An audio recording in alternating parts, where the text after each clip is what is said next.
Deconstruction ആണ് നമ്മൾ ഈ ഒരു സെഷനിൽ പഠിക്കുന്നത്. നമ്മൾ ഓൾറെഡി പോസ്റ്റ് സ്ട്രക്ചറലിസം നമ്മൾ ഡീൽ ചെയ്തു. സോ പോസ്റ്റ് സ്ട്രക്ചറലിസം ആയിട്ട് ക്ലോസ്ലി കണക്റ്റഡ് ആണ് ഡീകൺസ്ട്രക്ഷൻ. കാരണം പോസ്റ്റ് സ്ട്രക്ചറലിസ്റ്റ് ഫിലോസഫിയുടെ ഒരു അപ്ലിക്കേഷനാണ് ഡീകൺസ്ട്രക്ഷനിൽ നമ്മൾ കാണുന്നത്. ടെക്സ്റ്റൽ ആപ്ലിക്കേഷനാണ് മെയിനായിട്ട് ഡീകൺസ്ട്രക്ഷനിൽ നമ്മൾ കാണുന്നത്. Okay, deconstruction as a definition പറയുവാണെങ്കിൽ deconstruction as applied in the criticism of literature designates a theory and a practice of reading that questions and claims to subvert or undermine the assumptions that the system of language is based on grounds that are adequate to establish the boundaries, the coherence or unity and the determinate meaning of a literary text. നമ്മൾ post structuralism കണ്ടപ്പോൾ നമ്മളൊരു കാര്യം ശ്രദ്ധിച്ചായിരുന്നു. അതായത് ലാംഗ്വേജിന്റെ quality or the capacity of language to create meaning. Create meaning in the sense the kind of meaning which is more coherent, definite. അപ്പോൾ അത്തരത്തിലുള്ള ഒരു ക്വാളിറ്റി അല്ലെങ്കിൽ കപ്പാസിറ്റി ഓഫ് ലാംഗ്വേജിന്റെ ആ ഒരു തരത്തിലുള്ള ക്ലെയിമിനെയാണ് ശരിക്കും പോസ്റ്റ് സ്ട്രക്ചറലിസം ടാർഗറ്റ് ചെയ്യുന്നത്. ഡീകൺസ്ട്രക്ഷനിലേക്ക് വരുമ്പോഴും അത് തന്നെയാണ് നടക്കുന്നത്. ഡീകൺസ്ട്രക്ഷനെ ഒരു തിയറി അല്ലെങ്കിൽ പ്രാക്ടീസ് ഓഫ് റീഡിംഗ് എന്ന് പറയാം. Reading is important. Okay, it's A practice of reading A text. Text in the sense ഇത് ജനറൽ ആയിട്ടുള്ള ടേമാണ് ടെക്സ്റ്റ്. ടെക്സ്റ്റ് എന്ന് പറയുന്നത് റിട്ടൺ വേർഡ്സ് മാത്രമല്ല, text includes everything. So it's a theory and a practice of reading that questions the claim and claims to subvert and undermine the assumption. ഏത് അസംഷനെയാണ് reconstruction എന്ന് പറയുന്ന theory അല്ലെങ്കിൽ practice of reading criticise ചെയ്യുന്നതെന്ന് വെച്ചാൽ, language എന്ന് പറയുന്ന ഒരു സിസ്റ്റത്തിൽ ബേസ്ഡ് ആണ്. What kind of A system? The system that language holds always claims that there are boundaries, coherent or unity in meaning or determinate meaning is possible. അതായത് coherent ആയിട്ടുള്ള, unified ആയിട്ടുള്ള, ഡിറ്റർമിനേറ്റ് ആയിട്ടുള്ള meaning possible ആണ് എന്ന് പറയുന്ന ഒരു സിസ്റ്റമാണ് language hold ചെയ്യുന്നത്. സോ ആ ഒരു സിസ്റ്റത്തെയാണ് ഡീകൺസ്ട്രക്ഷൻ ശരിക്കും ടാർഗറ്റ് ചെയ്യുന്നതും ക്രിട്ടിസൈസ് ചെയ്യുന്നതും. അതുപോലെ തന്നെ it's A practice of reading. Okay, a theory and practice of reading that characterizes the idea that system of language has certain rules which can provide fixed, coherent, unified and specific meaning for a literary text. ഞാൻ കുറച്ചുകൂടി simplified ആയിട്ടുള്ള ഒരു version ഞാൻ തന്നെ edit ചെയ്ത് ഉണ്ടാക്കിയതാണ്. My own version ആണ്, കുറച്ചുകൂടി നിങ്ങൾക്ക് മനസ്സിലാവാനായിട്ട്. So the originator and pioneer of deconstruction is the French thinker Jacques Derrida. നിങ്ങൾക്ക് എല്ലാവർക്കും അറിയാം, ഡെറിഡയാണ് ഡീകൺസ്ട്രക്ഷൻ ഒറിജിനേറ്ററും പയനിയർ ഡീകൺസ്ട്രക്ഷനിസ്റ്റ്. പ്രത്യേകിച്ച് അദ്ദേഹത്തിന്റെ 3 വർക്കുകൾ 1967 വന്ന 3 work of grammatology, writing and difference, speech and phenomena. ഈ 3 വർക്കുകളിലൂടെ കമ്പൈൻഡ് ആയിട്ടാണ് ഡീകൺസ്ട്രക്ഷൻ എന്ന് പറയുന്ന ഐഡിയ പ്രാക്ടീസ് അല്ലെങ്കിൽ പ്രാക്ടീസ് envisage ചെയ്തിരിക്കുന്നത്. So if you that is, these are the 3 works together constituted the whole conception of deconstruction. Okay, ഇനി നമ്മൾ കുറച്ചുകൂടെ മുമ്പോട്ട് പോവുകയാണെങ്കിൽ ഡീകൺസ്ട്രക്ഷൻ്റെ കുറച്ച് മേജർ ആയിട്ടുള്ള ഫീച്ചേഴ്സും അതിൻ്റെ പ്രാക്ടിക്കൽ ആയിട്ടുള്ള ആസ്പെക്ട്സും ഒക്കെയാണ് നമ്മൾ ഡീൽ ചെയ്യാൻ പോകുന്നത്. ഒന്ന്, the axial proposition that there is no outside the text. So അത് one of the major propositions of deconstruction ആണ്. അതായത് there is no outside the text. അതായത് ഔട്ട്സൈഡ് ദ ടെക്സ്റ്റ് എന്ന് പറയുന്ന സാധനം എക്സിസ്റ്റ് ചെയ്യുന്നില്ല. Everything is a part of a text. If the language is a text, they mean what language actually is as the text. So they're claiming that there is nothing exists outside language. So there is nothing outside the text. A reader cannot get beyond verbal signs to anything in themselves. And your expansion ആണ്, അതായത് a reader cannot go beyond the verbal signs that are served to him through the text. To anything in themselves. What is possible for the reader is only to roam around the text, the limits of the language within, and find some meaning. There is nothing outside the text. There is no meaning existing outside the text.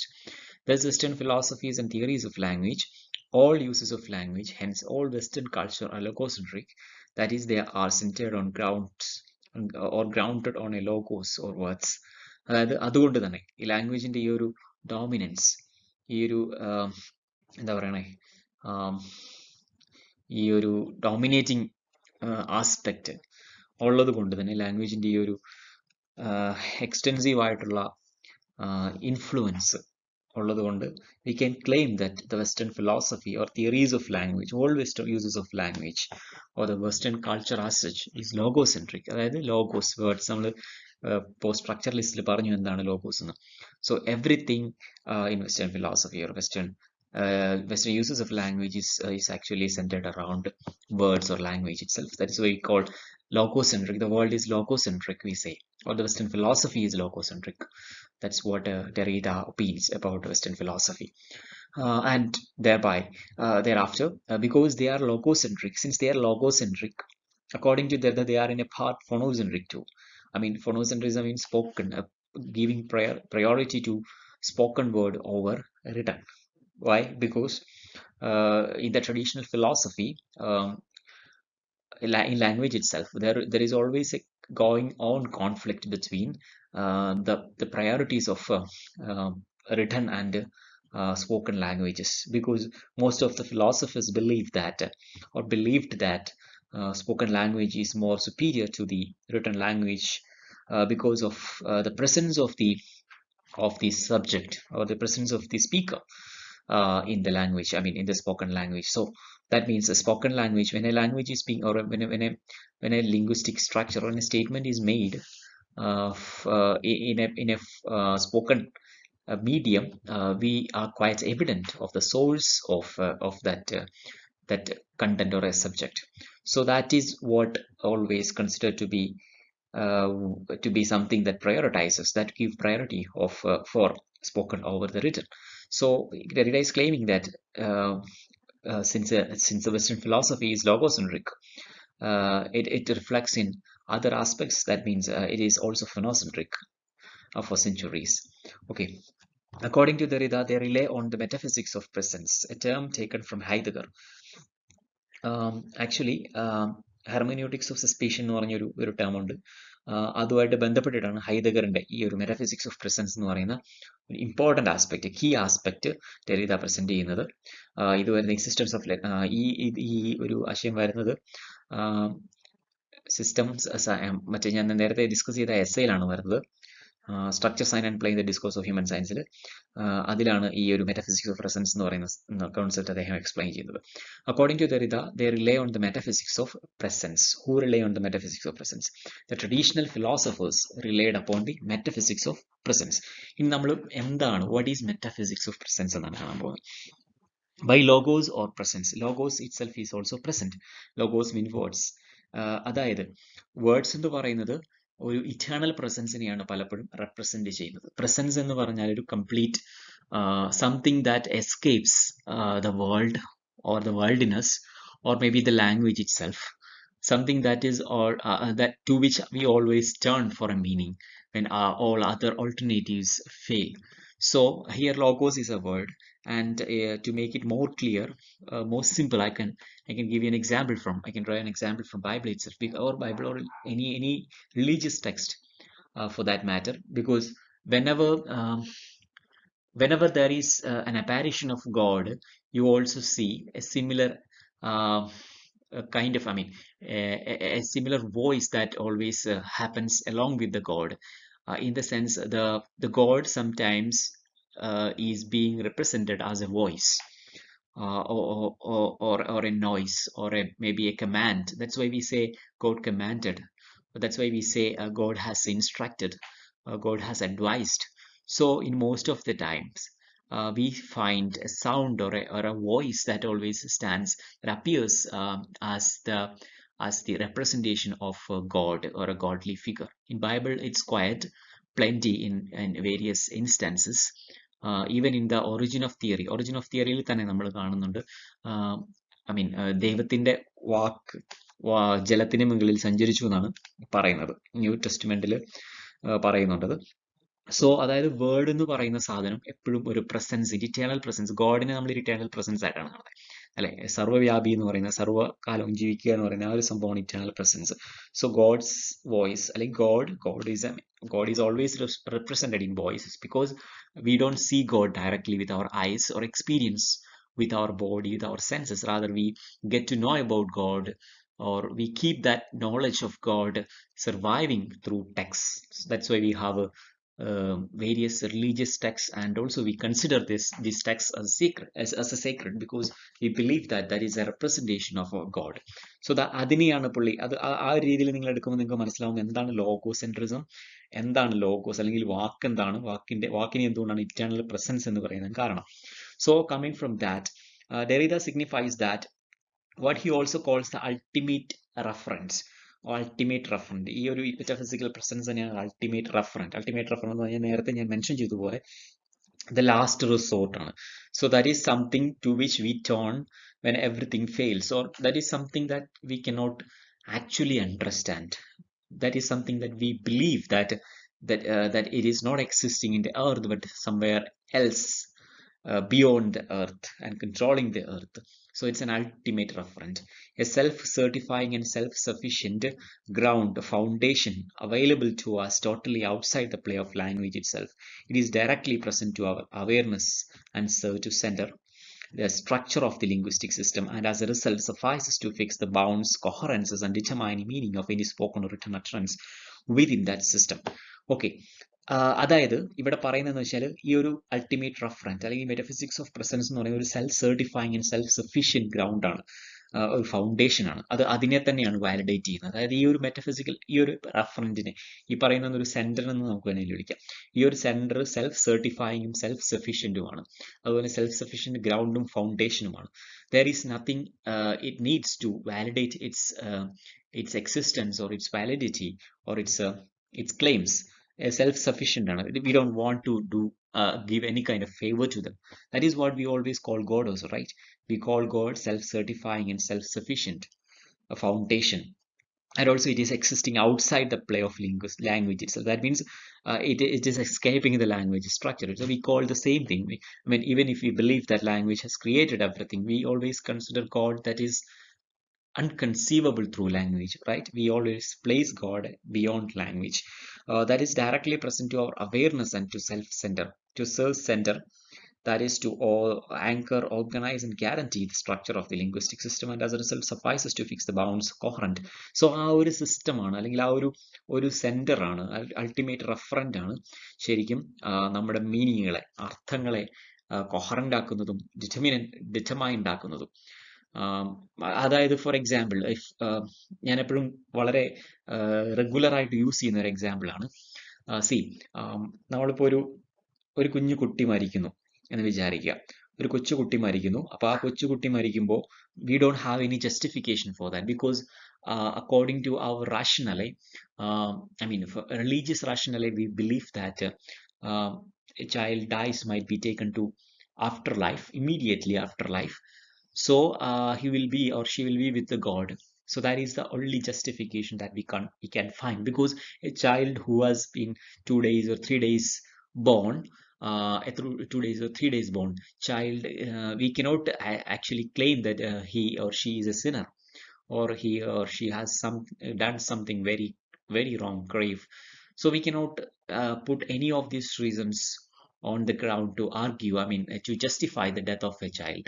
So at that point, what do? We do believe, I mean we do actually look forward to God and say that this child has been taken by God. So that is the answer for that question. That means if there is no God, there is no answer for that question. So there is only uncertainty, nothing else. So see how an ultimate referent, or how a metaphysics of presence, how a center, a self-sufficing, sufficient, or a self-certifying center deals with or makes coherent or unified or determinate meanings. See, it's very clear from that example, I think. So that is what Derrida means by center. Centers, there are many centers across the field of philosophy. Center may be a god, it may be a center. Hegel's teleos may be a center. Marx's capital may be a center. So there are lots of examples for centers in the history of philosophy. If you're looking at the major assumptions of deconstruction, I would say the first one is both the signifiers, the material element of a language, whether spoken or written, and the signifieds, their conceptual meanings, on their seeming identities, not to their own positive or inherent features, but to their differences from other speech sounds, written marks, or conceptual significations. That is what we have already discussed in the first session, where we were looking at how Saussure has presented the structurality of language by pointing out that there are two constituents for every sign. First, he has stated that the language is a system of signs, and this sign is actually constituted by two elements. First is signifier, second is signified. And how does this combination make meaning, or how does it make how does it become so conveying, communicable? That is because the very process of meaning production happens because of differences. I mean, the signifier and signified, actually the material element of language and the conceptual meaning, are not actually connected inherently. Rather, they are connected by, or they are kept into connection by, a convention or recurrent practices. So, according to deconstruction, the identities, their seeming identities, are not their own positive or inherent features, but they are differences from other speech sounds because of, I mean, metaphorical, metonymical meaning പ്രൊഡക്ഷനെ കുറിച്ച് നമ്മൾ നേരത്തെ discuss ചെയ്തിട്ടുണ്ടായിരുന്നു. അവിടെ ഞാൻ പറഞ്ഞു എന്താണ് ശരിക്കും ഒരു വാക്കിന് അതിന് അർത്ഥം കൊടുക്കുന്നത്, അല്ലെങ്കിൽ ഒരു വാക്കിന് അതിന്റെ മീനിങ് കൊടുക്കുന്നത് എന്താണ്. It's nothing but the absence of other meanings that it might have. Or if you're stripping away, if a word like a hut has a, or a dwelling has different meanings, like it is a place of living, so there are different kinds of places of living. So when we take other different kinds of places of living from hut, then only hut becomes a hut. Otherwise hut is not a hut, rather it is just a plain word for dwelling, right? In the same way, he's telling that differences along with the absences are making meaning. Okay, the apparent meaning is the result only of a self-effacing trace. Self-effacing in that one is not aware of it, which consists of all the non-present differences from other elements in the language system that invest the utterance with its effect of having a meaning in its own right. So this is very important. This self-effacing trace. Trace is a term that has been coined by Derrida. Trace എന്ന് പറഞ്ഞാൽ the whole of absent meanings that makes the utterance to have a meaning of its own. ഞാൻ നേരത്തെ പറഞ്ഞതുപോലെ a word has only meaning when in the absence of all its other meaning. അതായത് ഒരു വേർഡിന് ഒരു meaning മാത്രമല്ല. A word is actually having meaning because of differences, and in that sense this difference is like a synonyms ആണ്. അതായത് ഒരു വേർഡിന് പല dimensional meanings ഉണ്ടാവും, പല വേരിയേഷൻസ് ഓഫ് മീനിങ്സ് ഉണ്ടാവും. സോ ഈ അതർ വേരിയേഷൻസ് ആബ്സെന്റ് ആവുന്നത് കൊണ്ടാണ് അതിൽ, അല്ലെങ്കിൽ അതർ വേരിയൻസിന്റെ ആബ്സെൻസിലാണ് ശരിക്കും ഈ ഒരു വേർഡിന് ഈ ഒരു മീനിങ് കിട്ടുന്നത്. So apparently meaning is A result only of A self എഫേസിങ് trace. ഈ ട്രേസ് എന്ന് പറയുന്നത് ഹോൾ ആബ്സെൻസ് ഓഫ് മീനിങ്സ് ആണ്. അപ്പൊ ഈ ഒരു സെൽഫ് എഫേസിങ് ട്രേസ് ആണ് ഒരു വാക്കിന് മീനിങ് നൽകുന്നത്.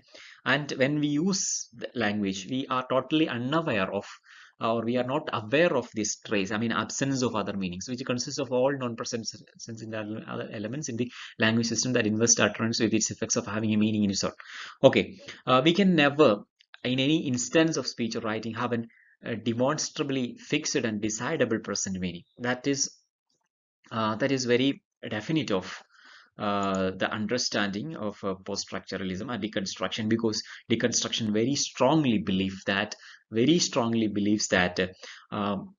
there is no fixed and decidable present meaning in any language. So language is so contingent, language is having multiples of meaning, it is always conflicting, it's always confusing. Okay, and key termsലോട്ട് പോവാണെങ്കിൽ കുറച്ച് key terms ഉണ്ട്. ഒന്നാമത്തത്, Derrida coined the portmanteau term difference. Difference is a very important word. It's a fusion of two senses of the French verb to differ, to be different or to differ. ഈ രണ്ട്, to be different or to differ എന്ന് പറയുന്ന രണ്ട് വേർഡിന്റെ combination ആണ് Derrida portmanteau term difference എന്ന് പറയുന്ന term introduce ചെയ്യുന്നത്. അടുത്തത് transcendental signified ആണ്. This transcendental signified language independent reality, or the significance of a meaning can never attain a language independent reality. Okay, transcendental signified എന്ന് പറയുന്നത്, it's a signified that is escaping the language's faculty. Example, God തന്നെ ഒരു example ആണ്. We believe that even if we believe that language constructs every reality, we believe that God exists that reality because it's not part of language. So that language independent reality, that reality which doesn't depend upon, which doesn't rely upon language, is called a transcendental signified. A transcendental signified, a signified that is also a metaphysics of presence too. Okay, that is a signified which is always present. That is a signified which is not constituted by language. The significance of a meaning can never attain a language independent reality.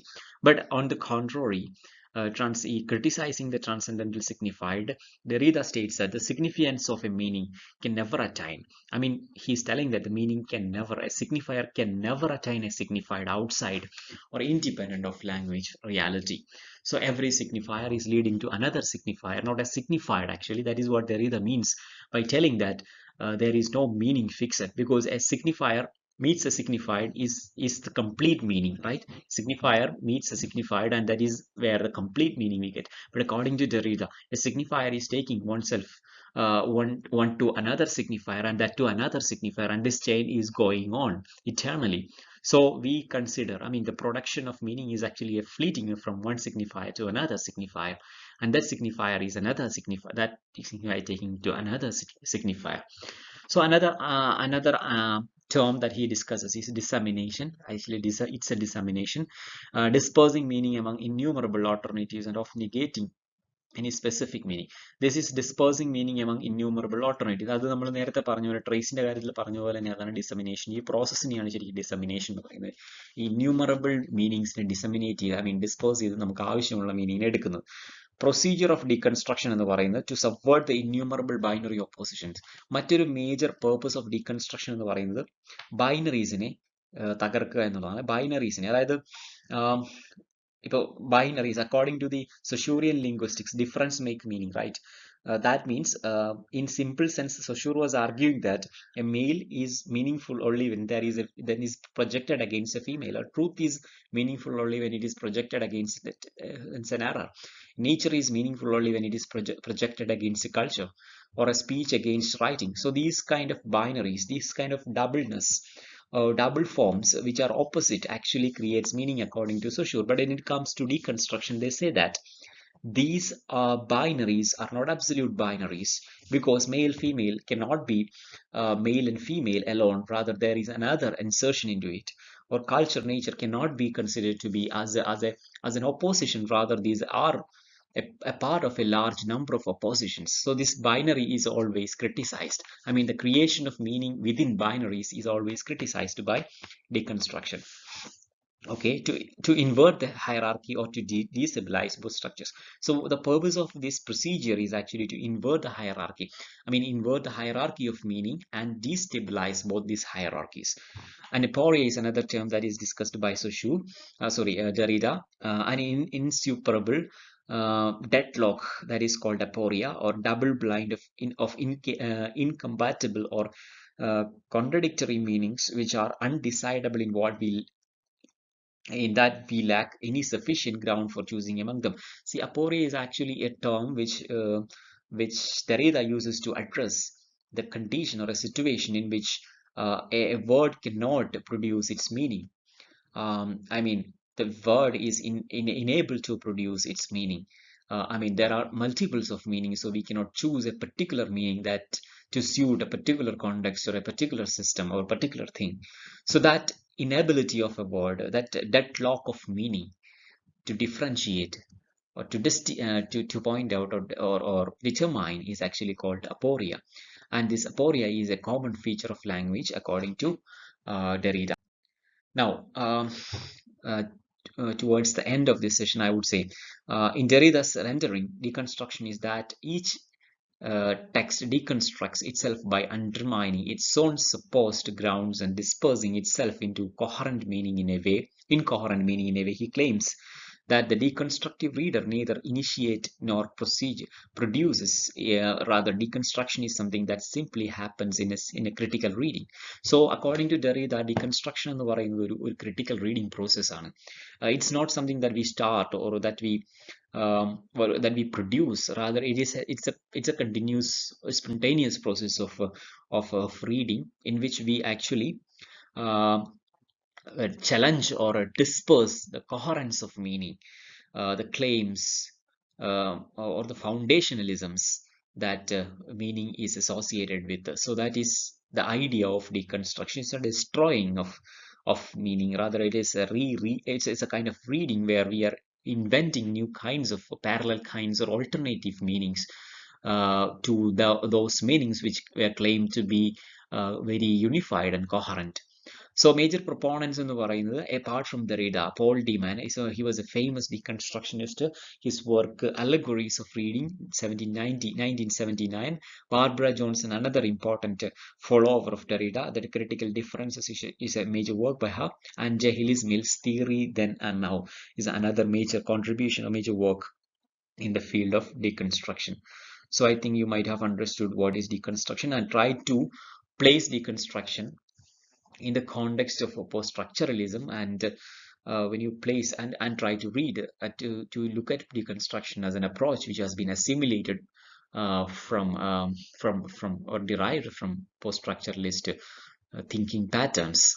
And along with that, I would also love to tell you or instruct you to read structuralism and post-structuralism parallelly in order to understand the points where these two movements are clashing each other, or accepting each other, or differing each other and criticizing each other. Okay, thank you.